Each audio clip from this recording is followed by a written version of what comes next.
కాంగ్రెస్ చంద్రబాబు చేతిలో remote control అంటూ జగన్ చేసిన వ్యాఖ్యలపై ఆ పార్టీ ఆంధ్రప్రదేశ్ చీఫ్ ఘాటుగా స్పందించారు. రిమోట్ కంట్రోల్ పై జగన్ కి బాగానే అవగాహన ఉంటుందని సెటైర్ వేశారు. కేంద్రంలో బీజేపీ ఇంట్లో వాళ్ల చేతుల్లో రిమోట్ కంట్రోల్ గా ఉన్నారని ఎద్దేవా చేశారు. 2 పేర్లు బిఎన్ యాక్షన్ తోనే మొదలవుతాయని విమర్శించారు. జగన్మోహన్ రెడ్డి గారికి రిమోట్ కంట్రోల్ గురించి బాగానే అవగాహన ఉంది. ఎందుకంటే గత 5 సంవత్సరాలుగా జగన్మోహన్ రెడ్డి గారు కేంద్రంలో మోడీ చేతిలో ఒక రిమోట్ కంట్రోల్గా ఉన్నారు.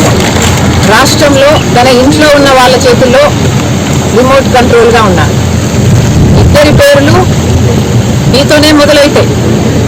బీజేపీ అయినా ఇంట్లో ఉన్న వాళ్ళైనా మీరు రిమోట్ కంట్రోల్గా మారి ఈరోజు మోడీకి ఏ బటన్ నొక్కితే ఆ పని చేసి పెట్టుకున్నది మీరు కాదా? మోడీ గన్నవరం పోర్టుని అదానికి ఇచ్చేయండి అంటే ఆ పని చేసి పెట్టింది జగన్మోహన్ రెడ్డి గారు కాదా? రిలయన్స్ రాజశేఖర్ రెడ్డి గారి చాపర్ యాక్సిడెంట్ లో రిలయన్స్ హస్తం ఉంది అంటే జగన్మోహన్ రెడ్డి గారు చెప్తే ఈ రోజు వరకు కూడా ఆ రోజు గొడవలు చేసిన వాళ్ళు ఈ రోజు వరకు కూడా కేసులలో ఇరుక్కొని ఉన్నారు. అలాంటి రిలయన్స్ ని బీజేపీ బటన్ నొక్కితే మీరు రాజ్యసభ సీట్ ఇవ్వలేదా?